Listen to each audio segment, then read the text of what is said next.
The early morning sun in the Maryland suburb had that clean, golden look, the kind that makes everything feel peaceful and in its right place.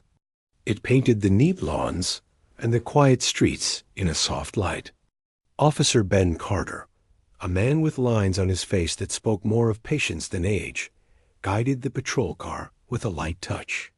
His partner, Maria Rodriguez, watched the world go by her window, her sharp eyes missing nothing. Their shift had been the quiet kind, the kind you hope for, but that sometimes makes the clock tick slower. They were rolling down a wide boulevard, lined with old, tall trees. The houses here were set back from the road, behind gates and long driveways.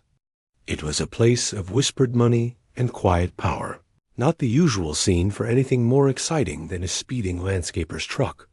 That's when Maria saw it. A car, so sleek and dark, it looked like a slice of midnight, was approaching a red light from a cross street. It didn't even seem to slow down. "He's going to run it," she said, her voice flat.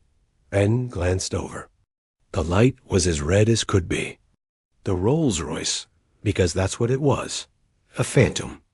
A car worth more than a stack of their yearly salaries, glided through the intersection like the traffic laws were a suggestion. It couldn't be bothered with. There was no sudden jerk, no hurry. It was a calm, arrogant act of disregard. Ben flicked on the lights. The quiet morning was sliced by the whoop of the siren. He expected the usual. The brake lights would glow. The car would pull over to the right. And they'd have a conversation with a rich guy who'd forgotten what a red light was. That didn't happen. The Rolls-Royce didn't speed up. It just kept going at the same steady, maddening pace. It was as if they were invisible. "You see this?" Ben muttered, leaning forward a little over the wheel. "I see it," Maria said, her hand already on the radio mic. "Charlie 7. We're attempting a traffic stop on a black Rolls-Royce Phantom. Tag looks like Tango, Whiskey, India, 007. Vehicle is not complying. Westbound on Elmwood from Laurel." Dispatch came back, a note of curiosity in the operator's voice. "Copy 7. All units, stand by." Ben hit the siren again, the full, undulating wail. Nothing. The car just kept moving. It wasn't a chase. It was a parade. The Rolls led, and they followed. 2 county cops in their Crown Vic trailing a king's ransom on wheels. Maria felt a knot of tension forming in her stomach. This wasn't right. This wasn't just some entitled lawyer. People who ignored police like this usually fell into 2 categories: the stupidly drunk or the scarily powerful. They followed for a full mile. The car eventually signaled, a polite, blinking light, and turned into a small, secluded pull-off that led to a scenic overlook, mostly empty at this hour. It stopped. The engine purred, a deep, almost silent vibration. Ben stopped the cruiser a professional distance behind, the lights still painting the glossy black trunk in flashes of blue and red. The 2 officers exchanged a look. The protocol was clear, but the car in front of them made everything feel different. They got out together, hands resting near their belts, but not on their weapons. The air was cool and still. The only sounds were the idle of the 2 engines and the distant cry of a crow. Ben approached the driver's side. Maria went around the back, keeping an eye on the whole vehicle, the passenger side, the shadows inside. The windows were so darkly tinted, they were like black mirrors, reflecting the trees and the sky, and her own concerned face back at her. Ben reached the driver's window. He could see nothing inside. He knocked firmly on the glass with his knuckles. "Police officer, please roll down your window." No movement. No sound from within. He knocked again, harder. "Sir, step out of the vehicle, please." Silence. Maria met his eyes from the other side of the car and gave a slight, frustrated shake of her head. She couldn't see anything either. Ben felt a prickling on the back of his neck. This was escalating from weird to concerning. What if the driver was having a medical emergency? What if someone inside was in trouble? The complete lack of response was alarming. He went back to the cruiser, his steps loud in the quiet. He got on the PA system, his voice booming and official in the serene overlook. Driver of the black Rolls-Royce. This is the police. You must exit the vehicle now. Open your door and step out with your hands visible. They waited. 10 seconds. 20. The car sat there, a sphinx made of steel and polished paint. Maria came back to his window. This is bad, Ben. Something's off. Could be a diabetic coma in there. Could be anything. Ben nodded. Procedure was starting to point in one direction. A non-responsive vehicle, especially after this much attempt at contact, required further action to check on the welfare of the occupants. The thought of smashing the window of a car like that made his stomach clench. But the thought of someone dying inside while they just waited made it clench tighter. We've got to make contact, he said, his voice low. Which window? Passenger side. Farthest from the driver if he wakes up agitated. They approached the vehicle again, this time together on the passenger side. Ben had his heavy-duty flashlight in his hand. It was solid steel, a last resort tool. He looked at Maria one more time.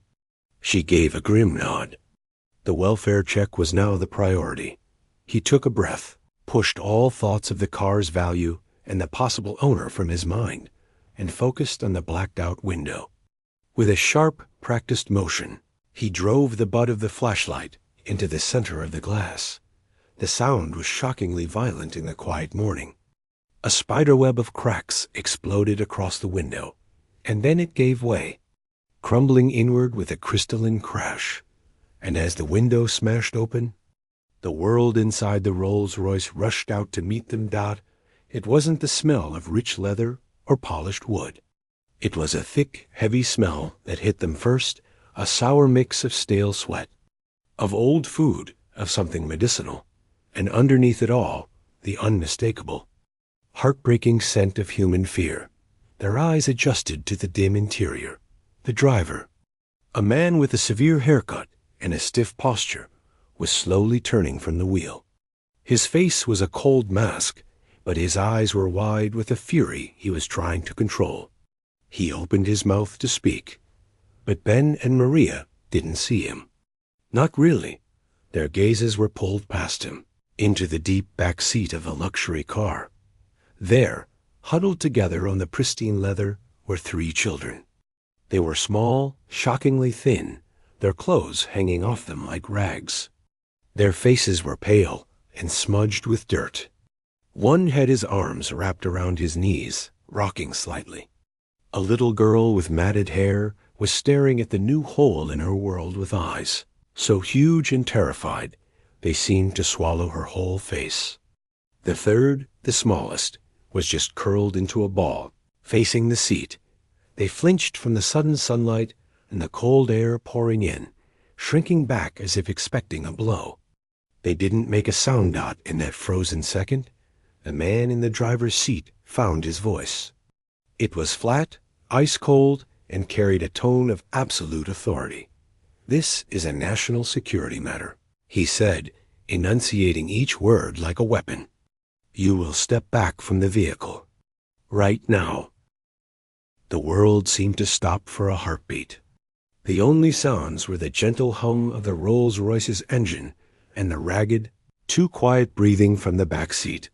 The driver's words hung in the air between them. National security matter. Maria's training kicked in a split second before her emotions could swamp her. Her hand went to her radio, her eyes never leaving the children.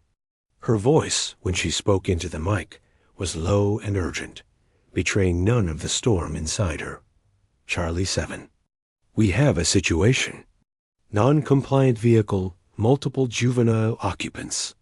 Requesting additional units and M's to our location.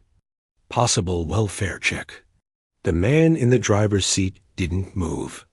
He was maybe in his 40s, with a face that looked like it was carved from stone.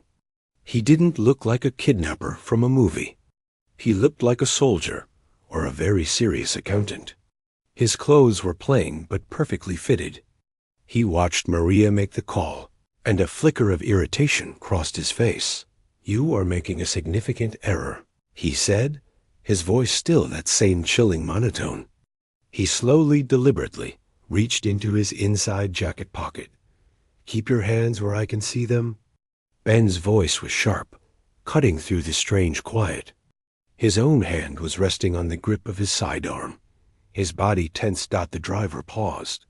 With exaggerated slowness, he used 2 fingers to pull out a small black leather wallet. He flipped it open and held it up against the still intact driver's window. Inside was a photo ID with his grim face, a seal Maria recognized instantly, and the words that sent a cold jolt through her system. "Central Intelligence Agency. My credentials," the man said. "This vehicle and its occupants are part of a protected transit. You are interfering with a federal operation. You will leave now." Ben and Maria exchanged a glance over the roof of the car.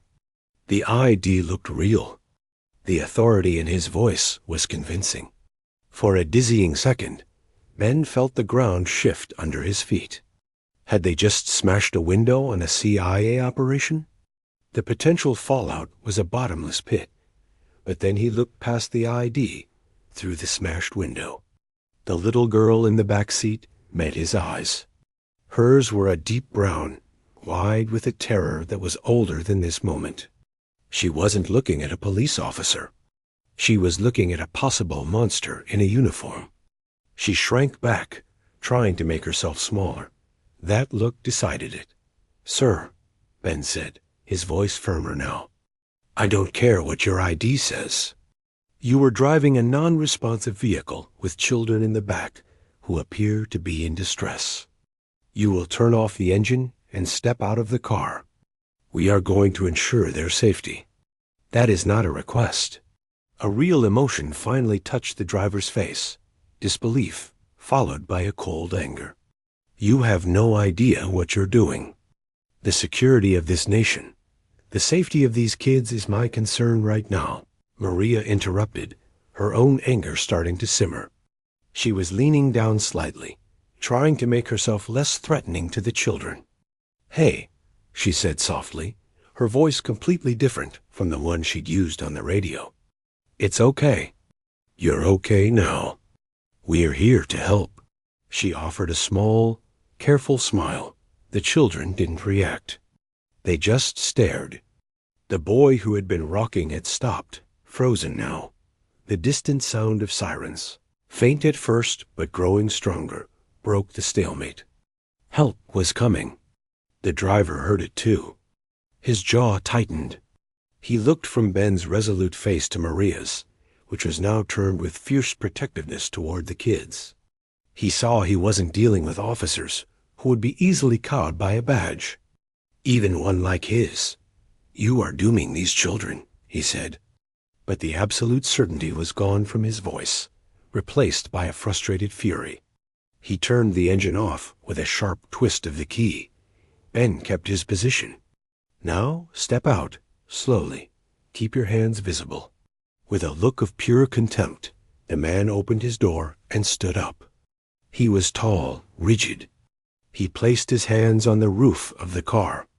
Ben moved in, performing a pat-down. He found no weapon, just a wallet, a phone, and a set of keys. More sirens. 2 more county cruisers skidded into the pull-off, lights painting the trees in frantic flashes.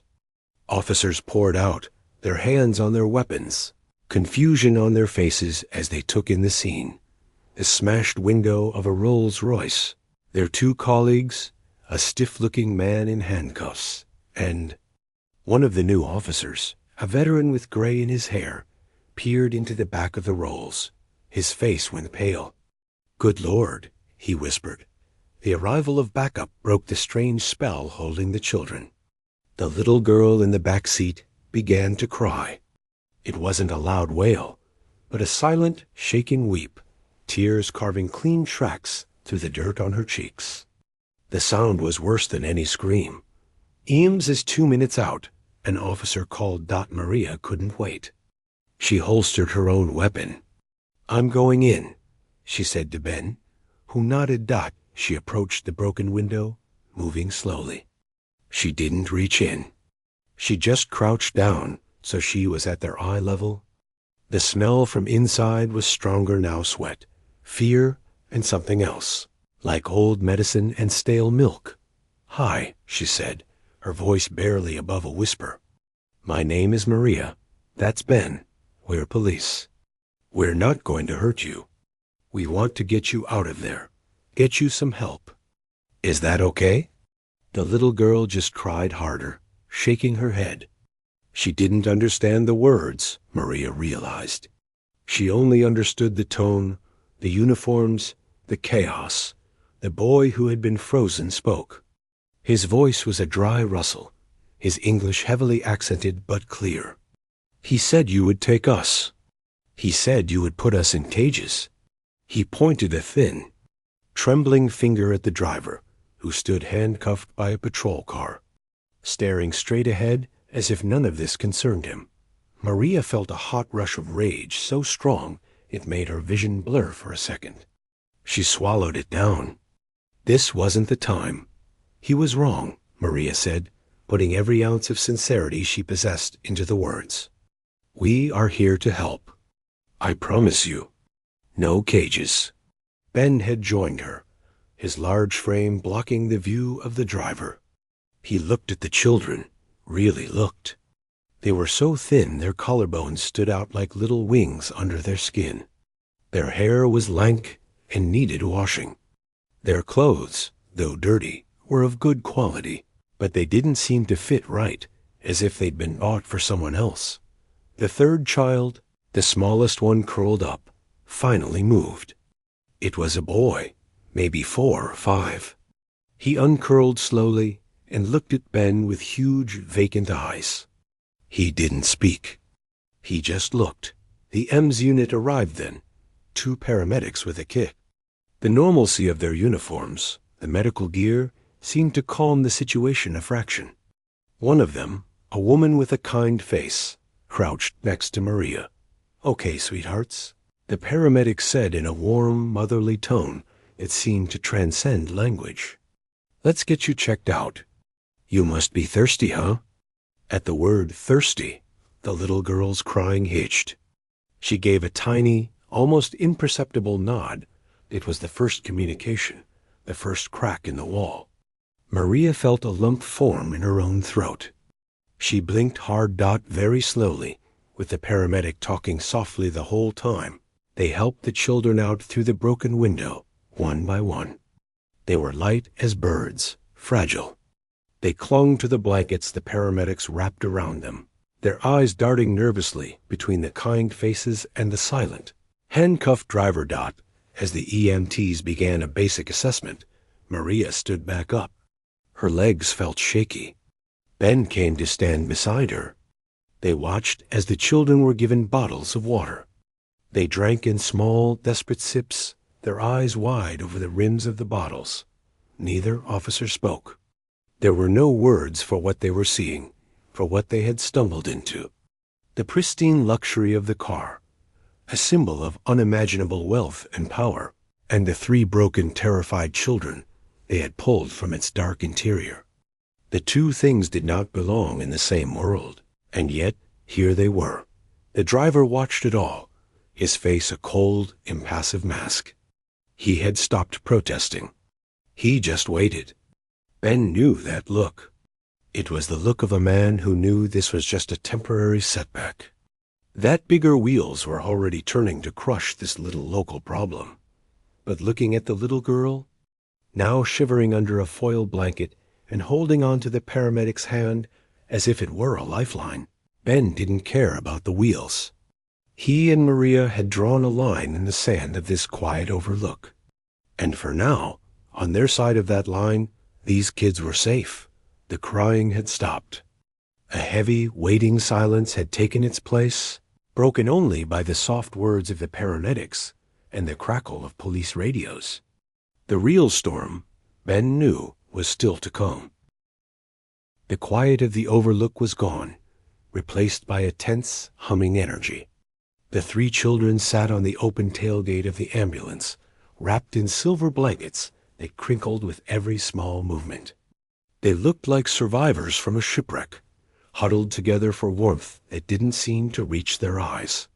The paramedics spoke to them in low, gentle voices, checking pulses. Offering more water. Officer Ben Carter stood a few feet away, his broad back acting as a shield between the kids and the driver of the Rolls-Royce. The man was now seated in the back of a patrol car, the door open, his hands cuffed in front of him. He didn't look at the children or the officers. He stared straight ahead at the trees, his expression one of profound, icy annoyance. As if he was stuck in a tedious meeting, Maria Rodriguez was talking to the senior officer who had arrived, a lieutenant with tired eyes and a salt and pepper mustache. She was explaining everything, her hands moving in the air as she described the traffic violation, the refusal to stop, the smashed window. Her voice was steady, but Ben could see the tension in her shoulders, the way she kept glancing back at the children. The lieutenant listened, nodding slowly. He walked over to the patrol car and looked at the driver. "Sir, can you explain your actions? And the condition of those children?" The driver turned his head slowly. He didn't give his name. "I have identified myself. This is a classified federal relocation. Those assets are part of a closed operation. Their parents were compromised. Their current status is not a local law enforcement matter. You are required to release me and secure the area until my superiors arrive." His words were like stones dropped into the mud of the morning. Assets, closed operation, compromised. They were cold. Sharp words that had no place next to the sight of the little girl sipping apple juice from a small carton. Her hands trembling. "Their current status," the lieutenant repeated, his voice hardening, "is that they are minors in a vehicle with a non-responsive driver who shows no immediate concern for their welfare. That makes it my matter." "Compromised how? Where are their parents?" "That information is not available for your clearance level," the driver said, his lip curling slightly. It was a dismissive gesture, one that told the local cops they were insects buzzing around, something far above them. Ben felt the heat rise in his chest again. He walked away from the scene, needing a moment to breathe. He stopped near his own cruiser, leaning against the cool metal. He looked at his hands. They were steady, but inside he was churning. A soft sound made him turn. The oldest boy, the one who had spoken, had slipped off the ambulance tailgate. A young paramedic was with him, guiding him gently toward the bushes at the edge of the overlook. The boy needed a private moment. As he passed Ben, the boy looked up. His eyes were dark, intelligent, and filled with a confusion so deep it looked like pain. "Thank you," the boy whispered, the words barely audible. Ben just nodded, the lump in his throat returning. The gratitude in that whisper made the driver's cold jargon sound even more obscene. Maria came over, her face set. "Lieutenant's calling the watch commander. Feds are definitely going to be involved. He says we have to hold the scene, hold the driver, and get Child Protective Services out here immediately." "Good," Ben said, his voice rough. "Is it?" Maria asked, her eyes searching his. "That guy in there, he's not worried. He's inconvenienced. He knows something we don't. When his people get here, they're gonna roll right over us, Ben. They're gonna take those kids, and they're gonna vanish them again. And we'll be left with a wrecked window and a report full of words we can't understand." Ben knew she was right. He had seen that certainty before. Power protected itself. It wrote reports that explained away uncomfortable things. It used words like assets and relocation to sand down the sharp, ugly edges of reality. "Then we don't let them vanish," Ben said quietly. We make this scene too big, too messy, too public. We follow our procedure, every single step, by the book. We make so much paperwork that they can't just sweep it into a drawer. They were interrupted by the arrival of a social worker, a woman with a kind, worried face and a large bag. She went straight to the children, introducing herself, speaking in the same soft, universal language of care the paramedics had used. The little girl finally spoke, a stream of words in a language neither Ben nor Maria recognized. The social worker nodded, listening intently, making notes. The driver watched this from his seat in the patrol car. For the first time, a crack appeared in his icy calm. He shifted in his seat. "This is a mistake," he called out, his voice louder now. "You are exposing them. You have no idea the protocols." "The protocol," Maria shot back, turning to face him, "is that when we find scared, hungry kids locked in a car, we help them. That's the only protocol that matters right now." Just then, a plain sedan, dark and unmarked, pulled into the overlook. 2 men in suits got out. They moved with a quiet efficiency, scanning the scene, the smashed window, the ambulances, the police cars, the children. Their faces gave nothing away. They walked directly to the lieutenant, flashing badges in leather holders. A short, tense conversation followed. The lieutenant's shoulders slumped slightly, then squared again. He pointed to the social worker and the children, then to Ben and Maria. The 2 suits listened, their expressions unreadable. One of them broke away and walked over to the patrol car. He leaned down, speaking quietly to the driver. The driver responded, his words fast and low. The man in the suit nodded, his face grim. He didn't uncuff the driver. The other suit approached Ben and Maria. He was older, with tired eyes that had seen too much. "Officers, I need to understand your actions from the beginning, and I need to see the children." Ben took a breath. "Who are you with?" "That's not important right now. What's important is resolving this situation with minimal further trauma." His gaze flicked to the kids' dot so they weren't denying it. They were trying to manage it. Ben and Maria told their story again, from the red light to the smashed window. The man listened, asking a few precise questions about the driver's behavior, the children's initial state. When they were done, he simply said, "Wait here." He went over to the social worker and the children. He crouched down, speaking to the oldest boy. He didn't flash a badge or use a tone of authority. He just talked. The boy answered, pointing once at the Rolls-Royce, then hugging his arms around himself. The man in the suit listened, and for a fleeting second, Ben saw something in the man's face, not anger, not coldness, but a deep, weary sadness. It was gone as quickly as it appeared. He stood up, spoke quietly to the social worker, then returned to Ben and Maria. The other suit had joined him. "Having finished with the driver will be taken into our custody," the older one said. "The children will go with Child Protective Services for now. They will be evaluated, cared for. And then?" Maria asked, the challenge clear in her voice. The man met her gaze. "And then the appropriate authorities will determine the best course of action for their welfare." It was the same non-answer, the same smooth stone. "They said their parents were compromised," Ben said, holding the man's eyes. "What does that mean? Are they alive?" A muscle twitched in the man's jaw. He looked over at the children.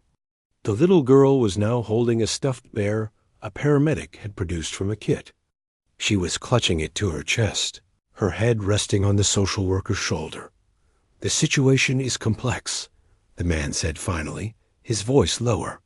"Sometimes in our work we have to make arrangements to protect the innocent from the consequences of older sins."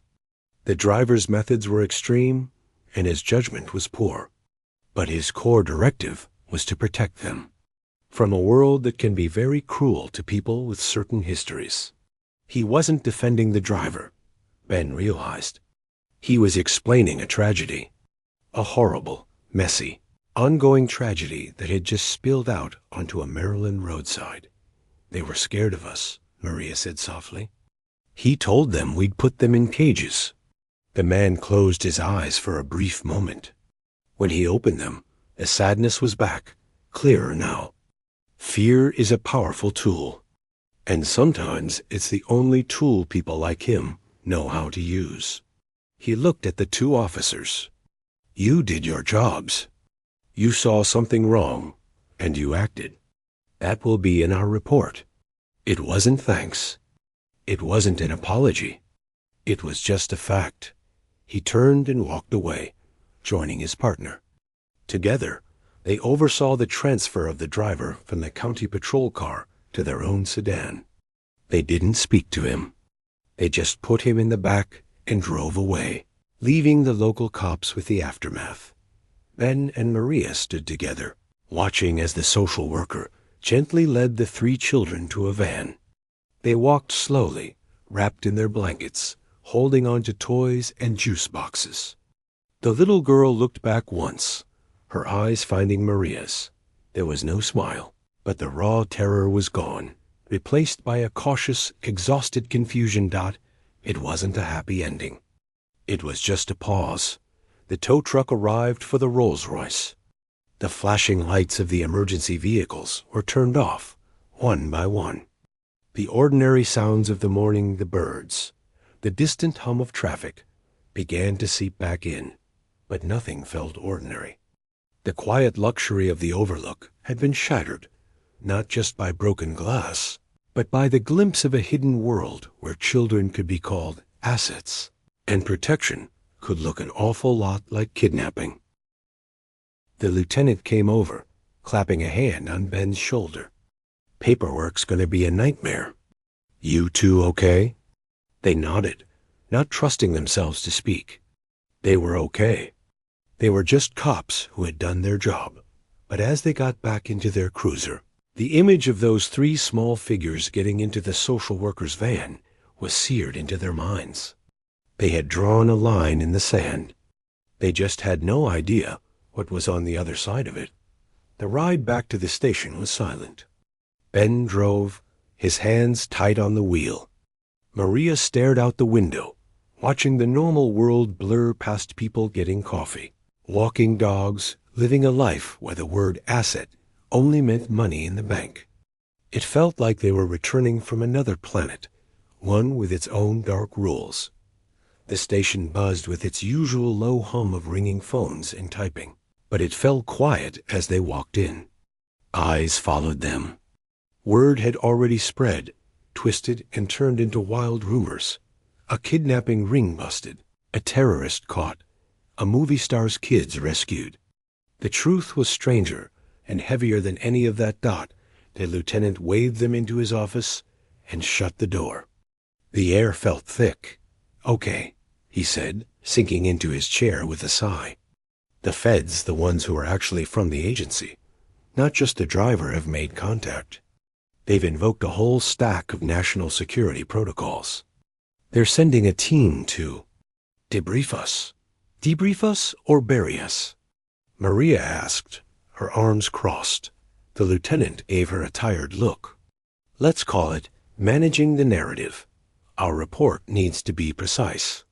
Stick to the facts. The traffic violation. The welfare check. The condition of the juveniles. Do not speculate. Do not use words like prisoner or kidnapped. Use non-responsive occupant and minors in apparent distress. Got it? Ben leaned forward. What about the kids?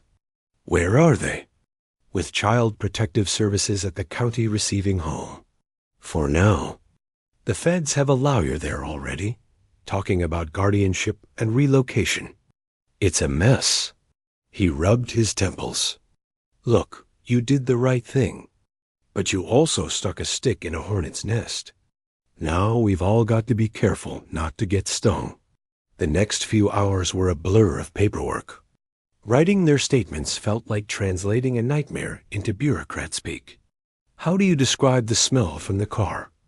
The hollow look in a child's eyes? You don't. You write. A notable odor of perspiration and stale food was observed. You write, the miners displayed signs of acute anxiety. It was sterile. It was safe.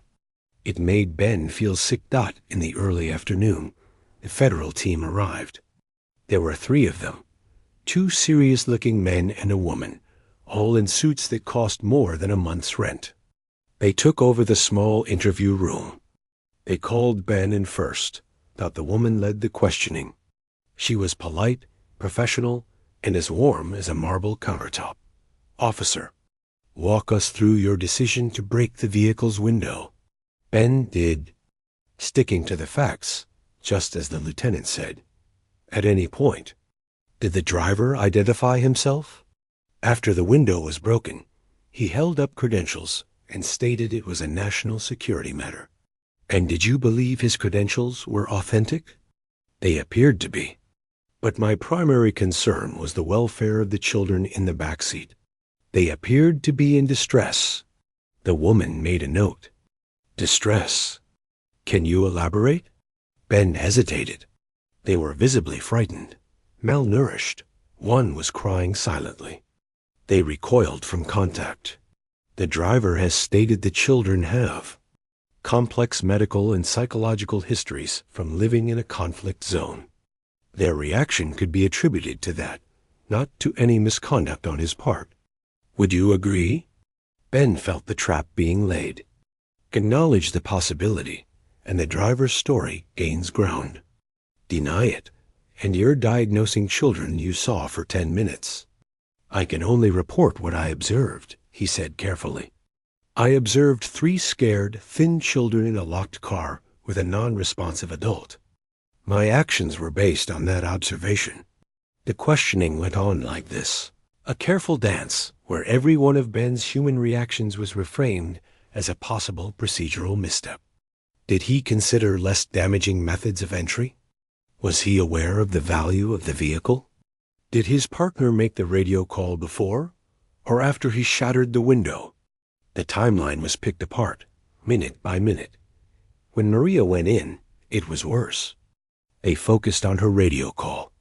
You said possible welfare check. That indicates uncertainty. Yet Officer Carter proceeded with destructive force. Was there a discussion? Maria kept her cool, but Ben, watching from the other side of the one-way mirror, could see the fire in her eyes. The discussion was that someone needed to check on those kids. The uncertainty was about what was wrong, not about whether we needed to act. The federal woman just nodded. Making another note. It was after Maria came out, her face flushed with frustration, that the older man from the overlook, the one with the sad eyes, arrived. He spoke quietly to the federal team in the hallway. There was a brief, tense conversation. Then he stepped into the interview room alone and asked to see both officers. He dismissed the others. When the door closed, it was just the 3 of them.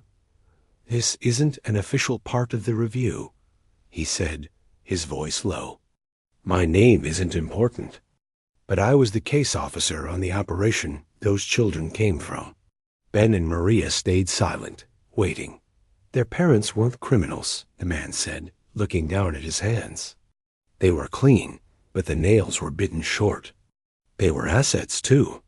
Good people in a bad place who helped us at great personal risk. They were discovered. The father was killed. The mother, she made a deal to get her children out. The deal was that they vanish, get new lives here, in exchange for her silence and her cooperation in another matter. He finally looked up at them. The weariness in his face was profound. The driver was a contractor. His job was discreet relocation. But the mother's cooperation took longer than expected. The children had to be held in a secure mobile state. He saw them as cargo to be delivered, a problem to be managed. He was wrong. What you saw was the failure of that system. The human cost of a promise that got tangled in red tape and cold thinking. Maria broke the silence. He told them we'd put them in cages. The man flinched. I know. I read the social worker's preliminary notes. He was trying to control them, to maintain operational security. It was a brutal, stupid thing to do. He took a deep breath. He will never work in any capacity for the government again. That is the one piece of justice I can guarantee you. And the children? Ben asked. What's relocation now? Another car with another driver? No, the man said, and for the first time, there was a flicker of something like conviction. Because of you, that's off the table. You made a public scene. You brought in county social workers. You created a paper trail, a mile wide. They can't just disappear now. The mother's deal is being fast-tracked. The goal is reunification in a proper, supervised setting. It should have been the goal from the start. It wasn't a victory. It was an admission of a colossal, ugly failure. Why are you telling us this? Maria asked, her voice hard. So we feel better? So we don't kick up a fuss? I'm telling you, he said, so that when you lie awake tonight, and you will, you don't think you made it worse. You interrupted a machine that had forgotten what it was supposed to be protecting. You reminded it. He stood up. The official report will be dry. It will note your adherence to procedure regarding the welfare of minors. It will be favorable, but it won't say thank you. He left then, as quietly as he had come. The rest of the day was a fog of administrative duty. They were told the investigation was closed, pending the federal review. They were told to resume normal duties. It was over, but as Ben sat at his desk later, trying to write a report about a shoplifting incident, he couldn't focus. He kept seeing the little girl's hand, so small and dirty, wrapped around the juice box. He kept hearing the boys whispered, "Thank you." He looked across the room. Maria was at her desk, staring at her computer screen. She wasn't typing. She was just sitting there, perfectly still. Then she slowly put her face in her hands. Her shoulders didn't shake. She just held that position, hiding from the world for a minute. No one else in the busy station seemed to notice. Or if they did, they knew not to bother her. Ben looked away, giving her the privacy of her own thoughts. He understood. They hadn't just broken a window. They had broken through a wall and seen something on the other side that changed everything. They had followed the rules, done everything right, and it had left them with a hollow, aching feeling that no official report could ever fill. The machine had been reminded, but the people in it were left to clean up the pieces, and to wonder if the hum of the machine would ever sound the same again. The official closing of the case felt less like a resolution and more like a door, being quietly shut on a noisy room. The paperwork was filed under a bland reference number. The federal review, as promised, came back without further disciplinary action recommended. The lieutenant posted the memo on the bulletin board, and that was that. Life at the precinct moved on to the next thing. But for Ben and Maria, the world had a new filter on it. A week after the incident, they were back on patrol together, the same streets, the same rhythm. Yet everything seemed different. They drove past a minivan with kids fighting in the back seat, and Maria didn't just see a domestic dispute waiting to happen. She saw life messy and loud and free. They pulled over a luxury sedan for speeding, and Ben found his eyes scanning the back seat, his gut tightening until he saw it was just golf clubs. The silence in their cruiser was different, too. It wasn't comfortable. It was full of the things they weren't saying. One afternoon, parked near the same quiet overlook, a place they'd started avoiding without ever discussing it, Maria finally spoke. "I called the social worker," she said, staring straight ahead through the windshield. "Just to check, unofficially." Ben looked over. He hadn't known she'd done that. He'd been fighting the urge to do the same thing every day. And they're in a temporary foster home together. All three. Not a facility. A home, with a retired teacher and her husband. Maria's voice was tight, controlled. They're seeing a doctor, a therapist who speaks some of their language. They're eating. The little girl, she has a stuffed rabbit she won't let go of. Sleeps with it. Ben let out a long, slow breath he didn't know he'd been holding. It wasn't a happy ending, but it was a human one. It was care. The mother's case is being processed, Maria continued. It's complicated, but they think. They're hopeful. Good, Ben said, the word feeling inadequate. That's good. Another week drifted by. Then, one evening near the end of their shift, the lieutenant called them into his office. He had that look on his face, part annoyance, part curiosity. Couple of suits are here to see you? Not the ones from before. Different suits. Ben and Maria exchanged a glance. The tired, sad-eyed man had said it was over. What now? In the conference room, a man and a woman waited. They were younger, crisper. They didn't look like spies or lawyers. They looked like very efficient personal assistants.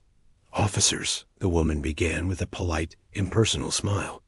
We represent the interests of the owner of the vehicle involved in your recent incident. The Rolls-Royce. Ben had almost managed to forget about the car itself. The obscene cost of that shattered window. The owner, the man continued, has been fully briefed on the circumstances. They have instructed us to inform you that no insurance claim will be filed. The repairs have been handled privately. Furthermore, they wish to express that no legal or administrative action of any kind will be pursued against you or the department. It was a blanket pardon. From a power so great, it could simply choose to look the other way. Maria felt a spike of anger. Was this supposed to be a favor? A reward for not making more trouble? Why? Ben asked, his voice flat. The woman's smile didn't waver. The owner believes you acted on the information available to you. They consider the matter closed. And that was that. They left as cleanly as they had arrived. The message was clear. Asterisk, you are beneath our anger, just as you were beneath our concern. Do not think about this again. Asterisk, it should have been a relief. Instead, it felt like being erased.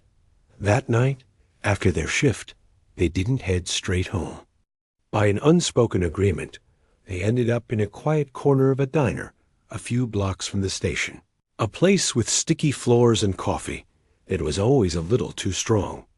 They slid into a booth, the vinyl seats sighing under their weight. For a long time, they just sat there, listening to the clatter of plates from the kitchen. The weight of the last few weeks sat between them on the table. Ben stirred his coffee, watching the dark liquid swirl. That man? The case officer. He said we reminded the machine. Maria gave a short, humorless laugh. Yeah, and then the machine sent its accountants to tell us the bill was settled. But the kids, Ben said, they're in a home. They're together. That's because of what we did. That's real. Maria looked down at her own hands, curled around her mug. She was silent for so long, Ben thought she might not answer. When she did, her voice was thick, quiet, and it cracked in the middle. I keep thinking about the smell, she whispered. When the glass broke, that smell coming out of a car like that. It was like they'd packed despair into the air conditioning. She swallowed hard, her knuckles white on the mug. And the little girl, when she looked at me, she wasn't seeing a police officer. She was seeing another adult who might hurt her. Another person in a uniform who might lie. A tear escaped, tracing a fast path down her cheek. She brushed it away angrily. I became a cop to help people, to be the good guy. And in that moment, to her, I was just part of the nightmare. Ben didn't try to stop her or tell her it was okay. He just let her talk, let the tears come that had been building since she put her face in her hands at her desk. "We did everything right," she said, the words trembling. "And it just showed us how wrong everything else is. How something that broken can be sitting right next to us, hidden behind tinted windows and fancy words." She finally looked up at him, her eyes shining. "What do we do with that, Ben? How do we go back to writing tickets and taking burglary reports knowing that?" Ben looked out the diner window at the dark street. He thought about the driver's cold eyes, the federal woman's marble demeanor, the smooth final pardon from the unseen owner. "We don't go back," he said slowly, finding the words as he said them. "We go forward knowing it. We carry it." He looked back at her.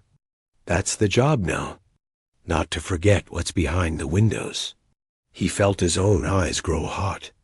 He wasn't crying for the children, not exactly. He was crying for the sheer, overwhelming cost of it all. For the mother who had to make an impossible deal. For the father who was gone. For the years of fear those kids had already lived. For the monstrous fact that a simple act of decency checking on a child felt like a radical, dangerous thing they had gotten away with. A single tear rolled down his weathered cheek, and he let it fall. It wasn't a loud cry. There were no sobs. It was just a silent release of pressure, the last of the shock giving way to a deep, permanent sorrow. They cried for the world they had believed they were patrolling, a world of right and wrong, of laws that protected people, and for the darker, more complicated reality they had been forced to see. They cried because they had won a small battle. 3 kids were safer tonight, but the war felt so vast and hidden they couldn't even see the enemy. After a while, the tears stopped. The coffee grew cold.